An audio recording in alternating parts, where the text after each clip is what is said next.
네, 강프로입니다. 자, HLB 제약 봅니다. 자, 오늘 HLB 제약 4% 정도 하락했죠. 단기간에 상승폭이 컸기 때문에 이 정도 조정은 사실상 우리 인정하고 갑시다. 그리고 오늘 장 초반까지만 하더라도 HLB 그룹주들은 나쁘지 않았습니다. 뭐 HLB 쪽에서 장 쪽에 6%, 7%씩 이렇게 시세를 내다가 장 중반 정도 돼가지고 어느 정도 하락 구간을 만들었는데 이런 부분을 다 감안했을 때, 그쵸? 전혀 지금 상황에 문제가 없다. 그리고 무엇보다 HLB 제약을 포함해서 HLB 그룹주들은 추가적으로 상승이 가능하다. 지금 상승폭을 보잖아요. 10,000원대부터 40,000원대까지 올라왔습니다. HLB 제약 기준이고요. 그리고 HLB를 보더라도요.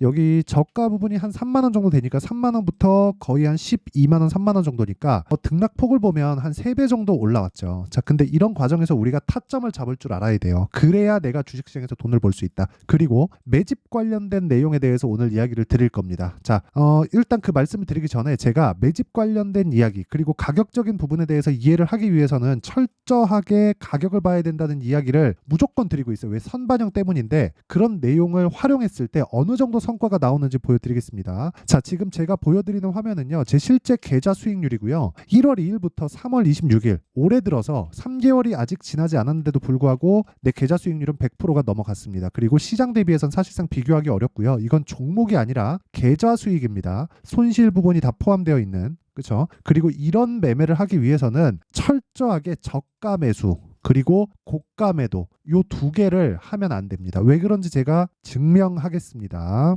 자, 내용 한번 보시면 어떤 종목인지 한번 보셔야 돼요. HLB 생명과학이죠. 자, 상대적으로 생명과학이 조금 약했어요. HLB 제약 쪽으로 강했고 생명과학은 조금 약했는데 그 내용이 왜 그러냐? 모릅니다. 몰라요. 지나고 나면 알죠. HLB 생명과학에 대한 유상증자가 여기 나왔구나. 그러기 위해서 매집 구간이 조금 덜 됐구나. 그쵸? 그런 이야기예요. 그러면 우리는 철저하게 뭘 해야 돼요? 저가에 예상하고 매수하는 것 자체를 하지 말자. 올라가는 부분을 확인하고 나서 매수를 하자. 자, 무슨 얘기냐면 HLB 생명과학을 제가 매수하는 과정을 보면 매수 그리고 매도 했을 때 12% 정도 수익 구간 가지고 당일날 매매 끝내고 끝입니다. 그리고 관련돼 있는 다른 종목을 보잖아요. HLB 어떻습니까? 1월 달에 며칠 보유했나요? 일주일 정도 보유했죠. 결과는 31% 수익. 1월달 결과죠. 1월 29일 63,100원에 매도해서 8만원 정도에 다시 삽니다. 그쵸? 여기 매도해서 여기 다시 산다. 그리고 또 급등, 그리고 찌라시 도니까 또 매도, 다음날 또 매수해서 계속해서 상승 중.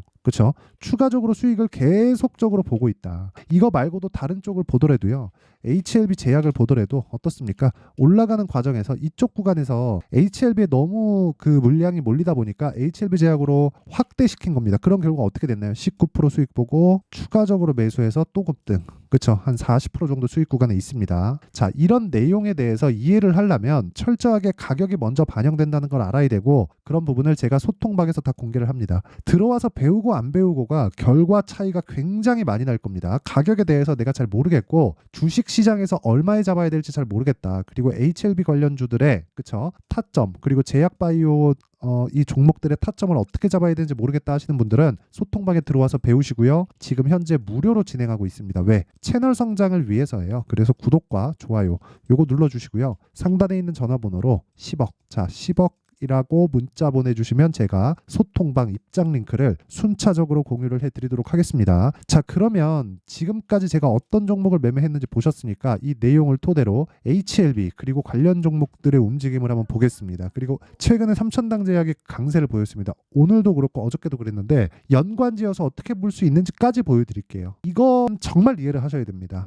자, HLB는 리보세라닙, 캄렐리주맘 이런 부분이 지금 어디 들어가 있죠? FDA에 들어가 있죠. 판매허가 신청에 들어가 있습니다. 판매허가 신청이 떨어지면 뭐가 나오죠? 통과되면 바로 직판에 들어갑니다. 미국에. 이걸 맡아서 하는 게 HLB 제약입니다. HLB 제약. 그러면 HLB에선 뭐예요? 신약 개발을 맡아서 합니다. 이 구조 한번 들어보셨죠? 셀트리온 그리고 셀트리온 헬스케어 셀트리온 제약 그렇죠. 이쪽 두 개는 판권을 맡고 있어서 뭐 해외, 국내 뭐 이런 식으로 나눠져 있고요. 헬스케어는 흡수합병이 됐죠. 셀트리온은 CDMO 그렇죠. 개발을 합니다. 그리고 생산을 맡아서 해요. 이 구조를 지금 HLB 그룹이 그대로 따라가고 있는 거예요. 근데 아직까지 돈을 벌고 있지도 못하는데도 불구하고 시가총액은 15조 8천억입니다. 참고로 말씀드리면 셀트리온의 지금 시가총액이 40조입니다. 셀트리온의 이익을 보잖아요. 그럼 어느 정도 나오느냐? 내용을 보세요. 자, 연간 7천억, 6천억, 6천억, 올해 예상치는 6천억. 굉장히 안 좋은데도 불구하고 이런 상황이에요. 지금 우리가 여기서 한 가지 생각해 봅시다. 주식시장에서 실적이 좋으면 주가가 올라갈 수 있을까? 안 올라갑니다. 미리 올라와 있기 때문입니다. 자, 무슨 얘기냐면 셀트리온이 추가적으로 성장할 수 있는 이유를 가지고 있어야 주가가 폭등하고 올라갈 수 있습니다. 자, 그러면 HLB는 어떤 상황이죠? 실적이 적자예요. 돈을 못 벌고 있습니다. 근데 주가는 왜 3배씩, 4배씩 폭등을 하는 거죠? 앞으로 좋아질 만한 내용이 있기 때문에 그렇습니다. 그렇죠? 존재하기 때문에 그래요. 그럼 이 내용을 가지고 지금 현재 상황에 대입해 보면 어떤 부분이 적용되고 있는 거죠? 판매 허가 신청에 통과되었을 때 앞으로 벌 수 있는 돈을 간암치료제 시장 파이에 맞춰서 계속해서 상승을 하고 있는 중이다. 근데 그 시작점이 12월 달이다. 12월 달에 뭘 만들었다? 신고가를 만들었다. 주식은 선반영하는구나. 여기까지가 시장의 시세가 형성되는 원리예요. 자, 그러면 이 구간에서 흔히 외국인이라고도 부르고 기관이라고도 부르고 일반적으로 세력들이라고도 부르고 이런 식으로 부르잖아요. 우리가 이쪽에서 어떻게 매집을 해 가는지를 한번 보자고요. 요거 보시면 아는데, 자, 보세요. 자, 이거는 투자자별 매매 동향입니다. 코스피예요. 오늘 한미반도체 15%, 네, 코스닥이죠. 영향이 없습니다. 일단 여기 찍혀 나온 수치에는. 그런데 반도체 쪽에 지금 세 종목만 한국에서 꼽아봐라. 그러면 삼성전자, 하이닉스, 한미반도체입니다. 두 종목만 꼽아봐라. 그러면 하이닉스, 한미반도체입니다. 한 종목만 꼽아봐라. 그러면 한미반도체입니다. 그렇죠? 지금 이런 식으로 가고 있어요. 그러니까 굳이 삼성전자를 넣은 건 제가 상징성 때문에 그렇습니다. 자, 제가 쉽게 풀어드릴게요. 오늘 삼성전자가 2% 정도 상승했고요. 하이닉스가 4% 정도 상승했고요. 한미반도체가 15% 정도 상승했습니다. 왜 상승했을까요? HBM에 대한 수요가 지속적으로 늘고 있기 때문에. 그럼 언제까지 늘까요? 데이터 센터, 서버죠. AI의 서버가 어느 정도 일단락 될 때까지. 그렇죠? 그럴 때 되면 뭐가 나오죠? 하이닉스의 실적이 나옵니다. 그러면 지금 실적은 어떻다는 거죠? 나쁘다는 거죠. 그런 과정에서 하이닉스를 포함해서 삼성전자까지도 뭐가 나오고 있어요? 외국인의 적극적인 매수가 나오고 있습니다. 그러면서 주가가 계속해서 올라가요. 그러면 이 과정이 뭐겠습니까? 매집이에요. 그렇죠? 자, 이렇게 생각을 해보자고요. 원래는 주가가 오르지 않을 때, 그렇죠? 주가가 오르지 않을 때, 거래 없이 빠질 때, 이럴 때 매집을 한다고 들 들으셨을 겁니다. 근데 그건 잘못된 이야기예요. 그거는 불가능합니다. 지금 상황에서는. 펀드 자금들은요, 로스컷 비중을 정해서 들어오기 때문에 로스컷 비중을 보고 나서 우리가 매매를 상황을 보잖아요. 그러면 펀드는 매집하는 과정에서 떨어지잖아요. 그럼 얘네는 손절해야 됩니다. 이게 룰이에요. 이거는 바뀔 수 없는 룰입니다. 그렇죠? 그렇다고 돈을 얼마 안 넣었을 경우에는 투자 가치가 없는 거고요. 그러면 이런 내용이 수급상에서 나오는 거예요. 올라가면서 오늘 급등했죠. 하이닉스 4%, 한미반도체, 반도체 쪽이 휩쓸었는데 외국인들 수급이 6천억. 그럼 외국인들이 쓸어가고 있는 거예요. 한 달 동안 외국인들이 4조 원 어디서 샀겠어요? 바이오, 반도체 가장 많이 오른 쪽에 샀겠죠. 그렇죠? 그러면 올라가는 과정에서 매집하고 올라가는 과정에서 매도하고 내려오는 과정에서 많이 샀으니까 매도까지 하면서 차익을 봅니다. 그러면 우리는 여기서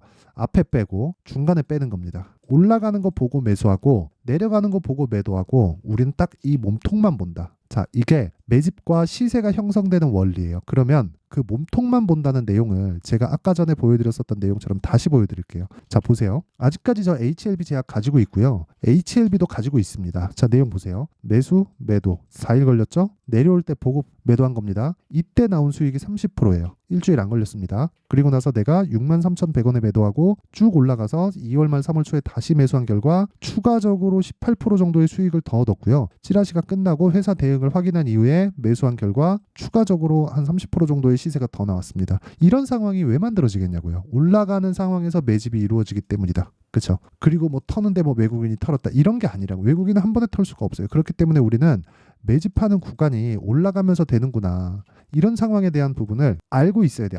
알고 해야 내가 타점을 잡을 수 있다. 자, 어쨌든 내가 이야기를 한 지금까지 내용은 그쵸? 시세 원리 그리고 타점 잡는 법. 그럼 실시간으로 타점을 잡는 그런 내용은 가격이 움직이기 때문에 어쩔 수 없이 소통방에서 해야 될 수밖에 없습니다. 자, 이런 것들 말고도요. 뭐 자람 테크놀로지나 이런 종목들 보잖아요. 돌파 구간이에요. 다 싸게 안 사잖아요. 그런 결과 어때요? 75% 며칠 걸렸나요? 3일. 이런 부분을 제가 소통방에서 다 공개를 하고 있으니까 매매하는 과정에서 잘 모르겠고 그쵸? 한번 배워보고 싶다 하시는 분들 그리고 무료로 할 때 와서 배워놓으세요. 자, 긴 말 드리지 않겠습니다. 돈은 안 받지만 구독과 좋아요 요거 받고요. 상단에 있는 전화번호로 10억이라고 문자 보내주시면 제가 소통방 입장 링크를 순차적으로 공유를 해드리도록 하겠습니다. 자, 그럼 내용 정리할게요. 주식시장은 미래가치를 반영한다. 가격이 그쵸? 그럼 가격이 올라가는 종목이 주도주가 된다. 그러면 특정 구간이 있겠죠. 그게 신고가다. 즉 올라가는 종목이 더 간다. 그리고 올라가는 종목은 비싸다. 왜? 가격이 더 빠르니까. 그런 종목군들을 지금 상황에 대입을 해보면 지금 강한 신고가 종목이 4월달, 5월달에 주도주가 된다는 거죠. 그럼 그 내용을 가지고 어떤 식으로 종목군들을 분류하고 강세 종목을 어떻게 판단할지 그 내용을 제가 이해를 시켜드릴 테니까 영상 끝까지 시청하시고요. 모든 분들이 성공 투자하셨으면 참 좋겠습니다. 자, 24년도가 돼서도 시장은 여전히 어렵습니다. 자, 근데 시장은 항상 어려울 거예요. 앞으로도 계속해서 어려워질 겁니다. 자, 근데 제가 매월 대시세 종목을 구독자분들에게 공개를 합니다. 자, 내용을 보면 12월 달에 실제 공개를 했었던 강프로의 대시세 종목에 대한 내용인데 대기업을 상대로 안정적인 매출 구조를 가지고 있고요. 그리고 현재 주요 거래처는 삼성전자, 인텔, 하이닉스, TSMC 해외에 반도체 관련된 기업이라는 걸 알 수 있죠. 그만큼 1월 달에 제가 보고 있었던 종목은 반도체 관련주라는 걸 알 수 있습니다. 공개를 해드리면 이 내용입니다. 여기 어보브 반도체 그쵸? 실제 제가 거래한 내용을 공개를 한 거고요. 수익에 대한 크기를 보면 공략한 시점 제가 가격대를 함께 공개를 해드렸는데 공략한 시점부터 21%의 수익 마감이 된 것을 확인해 볼 수가 있습니다. 자, 근데 지금도 마찬가지입니다. 지금은 어떤 이슈가 있을까요? 2월 달에 발표한다는 기업 밸류업 프로그램이 있죠. 근데 그걸로 인해서 지금 2월 달에 발표한다고 이야기가 나온 상황이고요. 무엇보다 우리가 생각해야 될 내용은 한 가지입니다.